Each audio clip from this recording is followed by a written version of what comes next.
मेरा नाम रमनदीप सिंह बग्गा है। मैं जमशेदपुर झारखंड से हूँ और यहाँ मैं अपने हेयर ट्रांसप्लांट के लिए आज आया हूँ और मैं अपने बारे में बताना चाहूँगा पहले कि एक्चुअली में मेरा केस क्या है। ये आज से 2-3 साल पहले की बात है। मैं ऐसे नाम से आपको समझ में आ रहा होगा, मैं पंजाबी हूँ। I use to wear a turban और because of wearing a tight turban और बालों के टाइट से बांधने की वजह से मुझे ट्रैक्शन एलोपेशिया की प्रॉब्लम हो रही थी काफ़ी ज़्यादा और कम एज में ही मेरे बाल पूरे पीछे जाने लगे थे, बहुत ज़्यादा ड्रास्टिकली। नॉर्मल जाते हैं सरदार पंजाबियों के, नॉर्मल चले जाते हैं बाल पीछे, बट मेरे कुछ ज़्यादा ही पीछे चले गए थे मेरी एज के हिसाब से। तो वो मेरे लिए एक बहुत ज़्यादा कंसर्न का पॉइंट हो गया था। पगड़ी पहनने के बाद तो आदमी को नहीं पता चलता, लेकिन सारा दिन आदमी पगड़ी नहीं पहन सकता। उसे एक टाइम पे पगड़ी उतार के नॉर्मल लाइफ भी जीनी होती है, तो वो मेरे लिए बहुत डिफ़िकल्ट हो चुका था। जो एक 50 साल के आदमी के बाल जिस तरह के होते हैं वो मेरे 26-27 में ही हो गए थे। तो फिर मैंने डिसाइड किया कि इसके लिए मैं क्या क्या ऑप्शन ले सकता हूँ। मैंने बहुत दवाइयाँ ट्राई की, मिनॉक्सिडिल वगैरह मैंने डॉक्टर से कंसल्ट किया। हर कोई मुझे मिनॉक्सिडिल दे रहा था कि आप मिनॉक्सिडिल लगाओ, उससे आपको फ़ायदा होगा और आप एक बार बाल अपने कटवा के उसे फिर से ट्राई करो रीग्रो करने के लिए, कि ताकि वो स्कैल्प में अच्छे से जा सके आपके सॉल्यूशन वगैरह। तो वो भी मैंने ट्राई किया, मैंने बाल कटवा लिए जो मुझे नहीं करना चाहिए था। वो मेरी लाइफ का एक बहुत ही हार्ड डिसीजन था मेरे लिए, क्योंकि मेरे घर वालों के कंसर्न के बिना मैंने ये किया और मेरे रिलीजन के अगेंस्ट जाके। उसके बाद मैंने बहुत करीब 2 साल तक मैं बाल रहा। 2 साल तक मैंने दवाइयाँ यूज़ की, बट कोई फ़ायदा नहीं हुआ। उल्टा उस मेरे हेयर को ट्रिम कराने की वजह से मुझे लगता है कि वो ज़्यादा ट्रिगर हो गया और फास्ट, और मेरे बाल और ज़्यादा बुरी तरह से जाने लगे। तो फिर मैंने एट दी एंड डिसाइड किया कि मेरे को हेयर ट्रांसप्लांट कराना है। तो मैंने रिसर्च करना शुरू किया, बहुत वीडियोस देखी। यूजेनिक्स के बारे में मुझे उस टाइम पे पता चला था, बट बिकॉज ऑफ कॉस्ट और बहुत सारी रीज़न की वजह से मैंने सोचा कि बाकी हेयर ट्रांसप्लांट वाले भी वही चीज़ कर रहे हैं जो यहाँ यूजेनिक्स में होगा, वो ग्राफ्ट्स डालेंगे और फिर दवाइयाँ देंगे। तो मैंने सोचा कि जब वही चीज़ कम पैसों में कहीं और हो सकती है तो मैं वहाँ से क्यों नहीं करवा। तो मैंने उस टाइम वही गलती की और मैं पुणे के क्लिनिक में गया। वहाँ पे मुझे डॉक्टर से मुलाकात हुई, तो वही बात थी वहाँ पे कि आप इतने पैसे दो तो आपको हेड सर्जन मिलेंगे, आप इस ब्रैकेट में पैसे दोगे तो आपको एक नॉर्मल सर्जन मिलेगा जो उस डॉक्टर के अंडर प्रैक्टिस करता है। तो मुझे बोला गया कि ये सर्जन भी हेड सर्जन की तरह है, आप इससे भी करवा सकते हो। तो मैंने करवाया। वो मेरा पहला ट्रांसप्लांट था 2019 दिसंबर में, और मुझे 2500 ग्राफ्ट डाले उन लोगों ने और मुझे बोला कि 1 साल तक वेट करो। 1 साल मैक्सिमम है, 5-6 महीने में रिज़ल्ट आने लगेगा। बट 4 महीने हुए, 5 महीने हुए, 6 महीने हुए, कोई रिज़ल्ट नहीं आया। वो ग्राफ्ट बिल्कुल भी बढ़े ही नहीं। वो मुझे ऐसा लगा कि वो पूरी तरह वेस्ट हो रहे हैं। तो मैंने 1 साल पूरा वेट नहीं किया। 2020 जून 30 तारीख को मैंने एक और हेयर ट्रांसप्लांट कराने का डिसाइड किया, जो कि बेंगलोर के क्लिनिक में था। वहाँ मैं गया, उनसे बात वगैरह की। उन लोगों ने मुझे बहुत कॉन्फिडेंस दिलाया कि नहीं, आपको हम गारंटी दे रहे हैं कि 110% हम रिज़ल्ट आपका ला के देंगे आपको। तो उस दूसरे ट्रांसप्लांट में, जैसा कि मैंने बोला कि मैं एक पंजाबी था और मैं पगड़ी बांधने की वजह से मेरा डोनर ऑलरेडी बालों को खिंचा के ट्रैक्शन की वजह से मेरा डोनर भी कुछ हद तक डिप्लीट हो चुका था।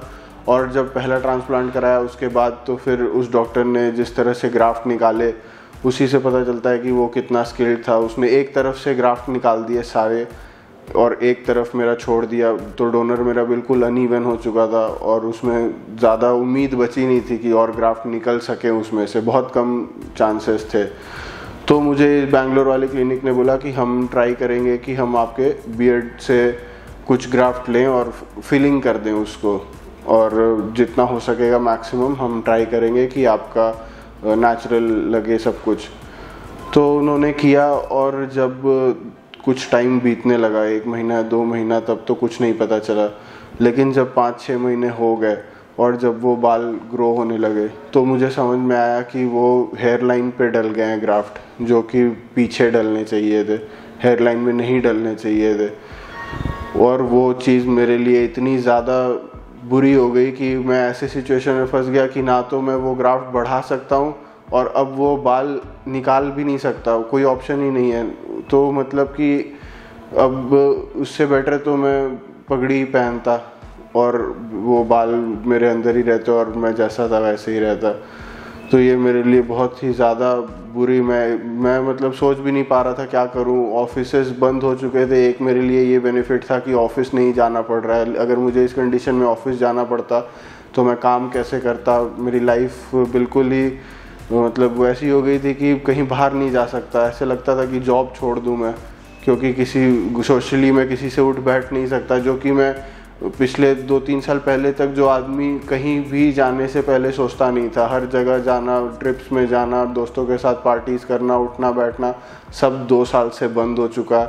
2 साल से मैं कहीं बाहर नहीं गया, किसी से मिल नहीं पाया। 2 साल मेरी लाइफ के वेस्ट हो गए पूरे, सिर्फ इस बालों की वजह से, जो मैं 2 साल से लगा हुआ हूँ बालों के पीछे कि वो हो जाए, वो हो ही नहीं रहा था। फिर लास्ट में मैंने सोचा कि जो चीज़ मैंने पहले इग्नोर कर दी थी वही चीज़ मुझे दोबारा उस पर एक बार फोकस करना चाहिए। मैंने यूजेनिक्स के बारे दोबारा से रिसर्च करना शुरू किया। तो जब मैंने दोबारा रिसर्च किया, कुछ चीज़ें तो मुझे पता थी ऑलरेडी, प्रोसीजर क्या होता है क्या नहीं होता। जो आदमी 2 बार हेयर ट्रांसप्लांट करा चुका है वो मुझे इतना समझ में आ गया था कि कोई भी आदमी आपको बेवकूफ़ बना सकता है एक कंसल्टेंट बन के, क्योंकि हर आदमी को पता है कि ट्रांसप्लांट में करना ही क्या है। मैं भी चाहूँ तो एक कंसल्टेंट बन सकता हूँ, इतना नॉलेज हो गया मेरे को हेयर ट्रांसप्लांट के बारे में। तो मैंने लास्ट में सोचा कि अब यूजेनिक्स को ट्राई करूँगा मैं, क्योंकि उनके पास केसेस ही ऐसे हैं ज़्यादातर, जो कि लोग आ रहे हैं बाहर से, फॉरेन से लोग आ रहे हैं अपना करेक्टिव केस कराने के लिए। तो मैंने सोचा कि मैं डॉक्टर अरिका और डॉक्टर प्रदीप से मिलूँगा, क्योंकि उन्होंने DHT टेक्निक का उन्होंने किया है, ये उनके नाम पे पेपर है। तो जो डॉक्टर एक नई टेक्निक इन्वेंट कर रहा है, उसे यूज़ कर रहा है, वो ऑब्वियसली कुछ तो जानता ही होगा। फिर उन लोगों से मैंने कंसल्ट किया, उनसे बात की, और फिर उन लोगों को मैंने अपना केस बताया कि ऐसा है। उन लोगों ने मुझे कॉन्फिडेंस दिलाया कि हम आपका ये केस सही कर देंगे। ऐसा कुछ भी नहीं बोला कि आप आ जाओ हम आपको ज़रूर कर ही देंगे। उन्होंने मुझे एक सिंपल चीज़ समझाई, ये आपका केस है, हम आपको इस तरह से ये सॉल्यूशन दे सकते हैं कि हम आपके ग्राफ्ट को वहाँ से निकाल देंगे, ताकि और एटलीस्ट आपको एक नेचुरल लुक देने की कोशिश करेंगे जो कि आपके पहले थे। फिर मैंने 1 महीना टाइम लिया। 1 महीने से पिछले 1 महीने से मेरी बात चल रही है यहाँ पे। तो मैंने सोचा अब ये मेरे लास्ट ऑप्शन है। अब इसके बाद अगर कुछ नहीं हो सका तो मैं अपने बाल पूरे ट्रिम करा लूँगा और कभी वापस बड़े नहीं करूँगा।